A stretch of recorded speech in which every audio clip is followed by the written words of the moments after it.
ದೇಶದೆಲ್ಲೆಡೆ ಈಗ Ebola virus ಕೋವಿಡ್ಗಿಂತ deadly ಆತಂಕವನ್ನ create ಮಾಡ್ತಾ ಇದೆ. ರಾಜ್ಯಗಳಲ್ಲಿ ಕಟ್ಟೆಚ್ಚರ ವಹಿಸುವುದಕ್ಕೆ ಕೇಂದ್ರ ಸರ್ಕಾರ ಸೂಚನೆಯನ್ನ ನೀಡಿದೆ. ಕೋವಿಡ್ಗಿಂತಲೂ ಡೆಡ್ಲಿ ಆತಂಕ ಸೃಷ್ಟಿಸಿದ ಎಬೋಲಾ ವೈರಸ್ ರಾಜ್ಯಗಳಲ್ಲಿ ಕಟ್ಟೆಚ್ಚರ ವಹಿಸುವುದಕ್ಕೆ ಕೇಂದ್ರ ಸರ್ಕಾರ ಸೂಚನೆಯನ್ನ ನೀಡಿದೆ. ಆಫ್ರಿಕಾದ ಹಲವು ಭಾಗಗಳಲ್ಲಿ ಎಬೋಲಾ ವೈರಸ್ ಹಾವಳಿಯನ್ನ ಮಾಡ್ತಾ ಇದೆ. ಭಾರತದಲ್ಲೂ ಕಟ್ಟೆಚ್ಚರ ಆದೇಶವನ್ನ ನೀಡಿದೆ ಕೇಂದ್ರ ಸರ್ಕಾರ. ದೆಹಲಿಯ ಅಂತಾರಾಷ್ಟ್ರೀಯ ವಿಮಾನ ನಿಲ್ದಾಣದಲ್ಲಿ ಕಟ್ಟೆಚ್ಚರ ವಹಿಸಲಾಗ್ತಾ ಇದೆ. ಹೈ ರಿಸ್ಕ್ ದೇಶಗಳ ವಿಮಾನ ಪ್ರಯಾಣಿಕರಿಗೆ ಹಲವು ಸೂಚನೆ ನೀಡಿದ್ದಾರೆ. ದೆಹಲಿಯಲ್ಲಿ ಭಾರತ ಹಾಗೆ ಆಫ್ರಿಕಾ ಒಕ್ಕೂಟದ ಶೃಂಗಸಭೆ ನಡೀಬೇಕಾಗಿತ್ತು, ಅದನ್ನ ಕೂಡ ಮುಂದೂಡಿಕೆ ಮಾಡಲಾಗಿದೆ. ನಿಮಗೆ ಗೊತ್ತಿರೋ ಹಾಗೆ ಎಬೋಲಾ ಅತಿ ಹೆಚ್ಚಿನ ಪ್ರಮಾಣದಲ್ಲಿ ಕಂಡು ಬರುವುದೇ ಆಫ್ರಿಕಾದಂತಹ ರಾಷ್ಟ್ರಗಳಲ್ಲಿ. ಈಗಾಗಲೇ ಸಾವಿರ ಸಂಖ್ಯೆಯಲ್ಲೂ ಕೂಡ ಸಾವನ್ನಪ್ಪಿರುವ ಪ್ರಕರಣ. ಒಂದು ಬಾರಿ ಏನಾದ್ರೂ ವ್ಯಕ್ತಿಗೆ ಎಬೋಲಾ ಸೋಂಕು ತಗುಲಿತಂತ ಹೇಳಿದ್ರೆ ಅದು ಸಾವಿನ ದವಡೆಗೆ ತಳ್ಳತ್ತೆ ಅನ್ನುವಂತ ಭಯ ಇದೆ. ಒಂದು ರೀತಿ ಕೋವಿಡ್ಗಿಂತಲೂ ಮಹಾಮಾರಿ ಅಂತ ಹೇಳಿದ್ರು ಕೂಡ ತಪ್ಪಾಗ್ಲಿಕ್ಕಿಲ್ಲ. ಸದ್ಯ ಆತಂಕ ಸೃಷ್ಟಿಸ್ತಾ ಇದೆ. ಕೆಲವೊಂದಷ್ಟು ಗುಣಲಕ್ಷಣಗಳಿದೆ. ಬಹಳ ಜಾಸ್ತಿ ಜ್ವರ ಬರೋದು, ವಾಂತಿ ಆಗೋದು ಎರಡನೇ ಹಂತದಲ್ಲಿ. ಅದಾದ ನಂತರದಲ್ಲಿ ದೇಹದ ಬೇರೆ ಬೇರೆ ಆಂತರಿಕ ಭಾಗಗಳಿಂದ ರಕ್ತಸ್ರಾವ ಆಗೋದು, ಇದೆಲ್ಲವೂ ಕೂಡ ಎಬೋಲಾ ಕಾಯಿಲೆಯ ಲಕ್ಷಣ.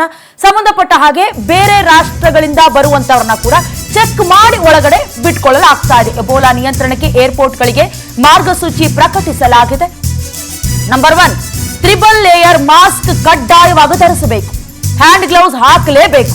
ಸ್ಯಾನಿಟೈಸರ್ ಅನ್ನ ಇಟ್ಕೊಳ್ಬೇಕು. ಶಂಕಿತ ಕೇಸ್ ಏನಾದ್ರೂ ಪತ್ತೆಯಾದ್ರೆ ಕೂಡಲೇ ರಿಪೋರ್ಟ್ ಮಾಡಬೇಕು. ಇನ್ನು ಪ್ರಯಾಣಿಕರ ಟ್ರಾವೆಲ್ ಹಿಸ್ಟರಿ ಏನಿದೆ ಅದನ್ನ ದಾಖಲು ಮಾಡ್ಕೊಳ್ಬೇಕು. ಇನ್ನು ನಂಬರ್ 6, ಸೆಲ್ಫ್ ಡಿಕ್ಲರೇಷನ್ ಫಾರ್ಮ್ ಅನ್ನ ಬರ್ಕೊಡ್ಬೇಕು. ನಂಬರ್ 7, ಎಬೋಲಾ ಬಾಧಿತ ದೇಶಗಳಿಂದ ಬಂದವರ ಡೀಟೇಲ್ಸ್ ಪಡ್ಕೊಳ್ಳೋದು ಕೂಡ ಕಡ್ಡಾಯವಾಗಿದೆ ಅನ್ನೋದು. ಈಗಾಗಲೇ ಮಾರ್ಗಸೂಚಿಯನ್ನ ಹೊರಡಿಸಲಾಗಿದೆ. ಅಂದ್ರೆ ಬೇರೆಯವರಿಗೆ ಇದು ಗಾಳಿಯ ಮೂಲಕವೂ ಕೂಡ ಹರಡೋದ್ರಿಂದ, ಯಾಕಂದ್ರೆ ಇದು ಸಾಂಕ್ರಾಮಿಕ ಕಾಯಿಲೆ. ಹಾಗಾಗಿ ಟ್ರಿಬಲ್ ಲೇಯರ್ ಮಾಸ್ಕ್ ಅನ್ನ ಕಡ್ಡಾಯವಾಗಿ ಧರಿಸಬೇಕು. ಕೆಲವೊಂದಷ್ಟು ಮಾರ್ಗಸೂಚಿ ಇದೆ, ದಯವಿಟ್ಟು ಕಟ್ಟುನಿಟ್ಟಾಗಿ ಅದನ್ನ ಫಾಲೋ ಮಾಡಬೇಕು. ಜೊತೆಗೆ ಸಾಕು ಪ್ರಾಣಿಗಳನ್ನ ಕೂಡ ಸ್ವಲ್ಪ ಅವಾಯ್ಡ್ ಮಾಡೋದು, ಅನ್ನೋದಕ್ಕಿಂತ ಹೆಚ್ಚಾಗಿ ಅದು ಕೂಡ ರೋಗಕ್ಕೆ ಏನಾದ್ರೂ ತುತ್ತಾಗಿದೆಯಾ ಅದನ್ನ ನೋಡ್ಕೊಳ್ಬೇಕಾಗತ್ತೆ.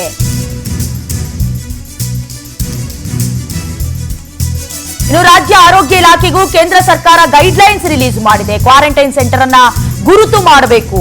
ಇನ್ನು ನಂಬರ್ 2, ಐಸೋಲೇಷನ್ ಸೌಲಭ್ಯ ಇರುವ ಕ್ವಾರಂಟೈನ್ ಸೆಂಟರ್ಗೆ ಕೆಲ ಗುರುತುಗಳನ್ನ ಕೊಡ್ತಾರೆ. ನಂಬರ್ 3, ಹೆಲ್ತ್ ಸ್ಕ್ರೀನಿಂಗ್ ನ ಸಿಬ್ಬಂದಿಯನ್ನ ಹೆಚ್ಚಳ ಮಾಡ್ಕೊಳ್ಬೇಕು.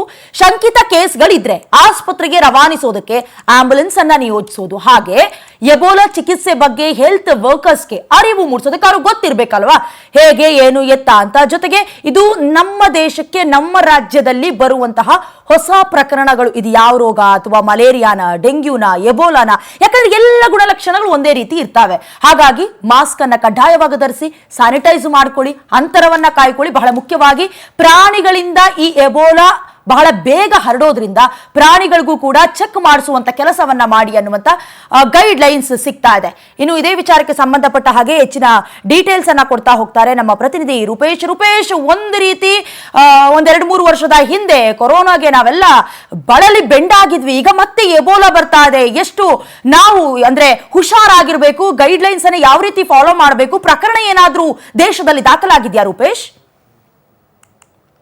ಇದೀಗ ಕೊರೋನಾದಷ್ಟೇ ಡೇಂಜರ್ ಆಗಿರ್ತಕ್ಕಂಥ ವೈರಸ್, ಎಬೋಲಾ ವೈರಸ್ ಬೇರೆ ಬೇರೆ ದೇಶಗಳಲ್ಲಿ ಕಾಣಿಸ್ಕೊಂಡಿದೆ. ಒಂದೇದಾಗಿ ದಕ್ಷಿಣ ಸೂಡಾನ್ ಇರ್ಬೋದು, ಕಾಂಗೋ ಅಂತಹ ದಕ್ಷಿಣ ಆಫ್ರಿಕಾ ದೇಶಗಳಲ್ಲಿ ಅತಿ ಹೆಚ್ಚು ಪ್ರಮಾಣದಲ್ಲಿ ಈಗ ಈ ವೈರಸ್ ಕಾಣಿಸ್ಕೊಳ್ತಾ ಇದೆ. ಇದರಲ್ಲಿ ಒಟ್ಟಾಗಿ ಈಗ 100ಕ್ಕೂ ಹೆಚ್ಚು ಜನ ಸಾವನ್ನಪ್ಪಿದ್ದಾರೆ. ಈಗ ವಿಶ್ವಸಂಸ್ಥೆ ಇದು ಜಾಗತಿಕವಾಗಿ ತುರ್ತು ಪರಿಸ್ಥಿತಿ ಅಂತ ಹೇಳಿ, ಇದು ವೈದ್ಯಕೀಯ ತುರ್ತು ಪರಿಸ್ಥಿತಿ. ಯಾವಾಗ ಕೋವಿಡ್ ಬಂದಾಗ ವೈದ್ಯಕೀಯ ತುರ್ತು ಪರಿಸ್ಥಿತಿಯನ್ನ, ಆರೋಗ್ಯ ತುರ್ತು ಪರಿಸ್ಥಿತಿಯನ್ನ ಘೋಷಣೆ ಮಾಡಿತ್ತು, ಅದೇ ರೀತಿಯಾಗಿ ಇವಾಗಲೂ ಕೂಡ ಈ ಒಂದು ತುರ್ತು ಪರಿಸ್ಥಿತಿಯನ್ನ ಘೋಷಣೆ ಮಾಡಿದೆ. ಆದ್ರೆ ಸಾಂಕ್ರಾಮಿಕ ಅಂತ ಹೇಳಿದ್ರೆ ದೇಶ ವಿದೇಶಗಳು ಎಲ್ಲಾ ದೇಶಗಳಲ್ಲೂ ಹರಡಿದೆ ಅಂತೇಳಿ ಅಲ್ಲ, ಆದ್ರೆ ಮುಂದೆ ಕೊರೋನಾ ಕೂಡ ಇದೇ ರೀತಿಯಾಗಿತ್ತು. ಚೀನಾದಲ್ಲಿ ಮೊದಲು ಹರಡಿತ್ತು, ಅದಾದ ಬಳಿಕ ಗಂಭೀರತೆಯನ್ನ ಪಡ್ಕೊಂಡಿರ್ಲಿಲ್ಲ ಅಂತ ಹೇಳಿ ನೆಗ್ಲೆಕ್ಟ್ ಅನ್ನ ಮಾಡೋದು. ಹೀಗಾಗಿ ಇಡೀ ವಿಶ್ವವನ್ನೇ ಕೊರೋನಾ ಕಾಡಿತ್ತು. ಹೀಗಾಗಿ ಕೋವಿಡ್ ಅದೇ ರೀತಿಯಾಗಿ ಆಗಬಾರ್ದು ಅಂತ ಹೇಳಿ ಈಗ ಎಲ್ಲಾ ದೇಶಗಳಿಗೂ ಕೂಡ ಒಂದು ಎಚ್ಚರಿಕೆಯನ್ನು ವಹಿಸುವಂತ ಹೇಳಿ, ಹೀಗಾಗಿ ಭಾರತ ಸರ್ಕಾರ ಕೂಡ ಎಚ್ಚರಿಕೆ ವಹಿಸುವಂತೆ ರಾಜ್ಯಗಳಿಗೆ ಸೂಚನೆಯನ್ನು ಕೊಟ್ಟಿದೆ. ಹೀಗಾಗಿ ರಾಜ್ಯ ಸರ್ಕಾರ ಎಬೋಲಾಕ್ಕೆ ಸಂಬಂಧಪಟ್ಟಂತೆ ಈಗ ಕಟ್ಟೆಚ್ಚರ ವಹಿಸಲಿಕ್ಕೆ ಸೂಚನೆಗಳನ್ನು ಕೊಟ್ಟಿರೋದ್ರಿಂದ ಒಂದಿಷ್ಟು ಏರ್ಪೋರ್ಟ್ ಗಳಲ್ಲೂ ಕೂಡ ಮಾರ್ಗಸೂಚಿಗಳನ್ನ ಪ್ರಕಟ ಮಾಡಿದೆ. ಯಾಕಂತ ಹೇಳಿದ್ರೆ ಟ್ರಿಬಲ್ ಲೇಯರ್ ಮಾಸ್ಕ್ ಕಡ್ಡಾಯ ಅನ್ನೋದು ಕೂಡ ಹೇಳಿದೆ. ಅದೇ ರೀತಿಯಾಗಿ ಎಲ್ಲಾ ರೀತಿಯ ಹ್ಯಾಂಡ್ ಗ್ಲೌಸ್ ಎಲ್ಲವನ್ನು ಕೂಡ ಮಾಡಿದೆ. ಅದೇ ರೀತಿಯಾಗಿ ಹೈ ರಿಸ್ಕ್ ದೇಶಗಳಂತ ಹೇಳಿ ಈ ಎಬೋಲಾ ವೈರಸ್ ಸಂಬಂಧಪಟ್ಟಂತೆ ಒಂದಿಷ್ಟು ದೇಶಗಳನ್ನ ಗುರುತಿಸಲಾಗಿದೆ. ಇದರಲ್ಲಿ ಕಾಂಗೋ, ಸುಡಾನ್ ಸೇರಿ ಹಲವಾರು ದೇಶಗಳಿದೆ.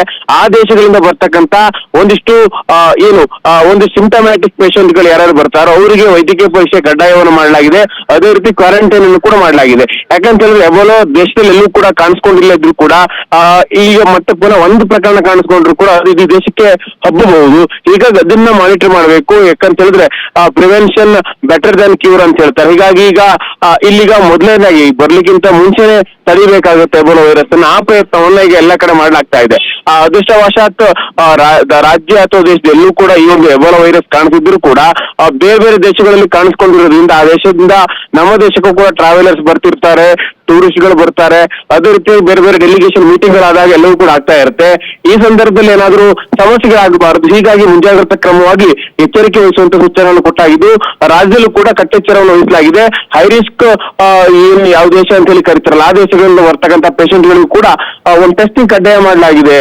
ದಯಾನ, ಥ್ಯಾಂಕ್ ಯು ರೂಪೇಶ್. ನಿಮ್ಮೆಲ್ಲ ಡೀಟೇಲ್ಸ್ಗಾಗಿ. ಈಗಾಗಲೇ ಮಾರಣಾಂತಿಕ ಕಾಯಿಲೆ ಜೊತೆಗೆ ತೀವ್ರವಾದ ಕಾಯಿಲೆಗೆ ಸಂಬಂಧಪಟ್ಟ ಹಾಗೆ ಬಹಳಷ್ಟು ಗಂಭೀರ ಸ್ವರೂಪವನ್ನ ಪಡ್ಕೊಳ್ತಾ ಇದೆ. ಬೇರೆ ದೇಶದಿಂದ ಏನಾದರೂ ಟ್ರಾವೆಲ್ ಮಾಡ್ಕೊಂಡು ಬಂದಂತವರಿಂದ ಹರಡು ಬಿಡತ್ತಾ ಅಂತ. ಯಾಕಂತ ಹೇಳಿದ್ರೆ ಈ ಸೋಂಕಿಗೆ ತುತ್ತಾದಂತವರು 2 ರಿಂದ 21 ದಿನಗಳ ನಡುವೆ ರೋಗ ಉಲ್ಬಣ ಆಗುವುದು, ಸಾವಿನ ದವಡಿಗೆ ನೂಕುವಂತಹ ಕೆಲ ಪರಿಸ್ಥಿತಿಗಳು ಕೂಡ ನಿರ್ಮಾಣ ಆಗುವಂತಹ ಆತಂಕವನ್ನ ಎಬೋಲಾ ಸೃಷ್ಟಿಸ್ತಾ ಇದೆ.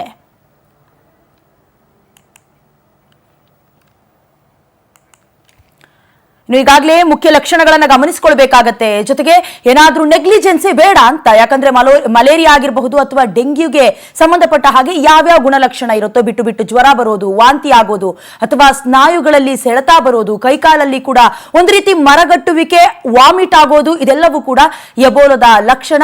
ಈಗಾಗಲೇ ದಕ್ಷಿಣ ಆಫ್ರಿಕಾದಲ್ಲೂ ಕೂಡ ಇದು ಬಹಳ ದೊಡ್ಡ ಮಟ್ಟಿಗೆ ಕ್ರಿಯೇಟ್ ಆಗ್ತಾ ಇದೆ, ಆತಂಕ ಮನೆ ಮಾಡ್ತಾ ಇದೆ.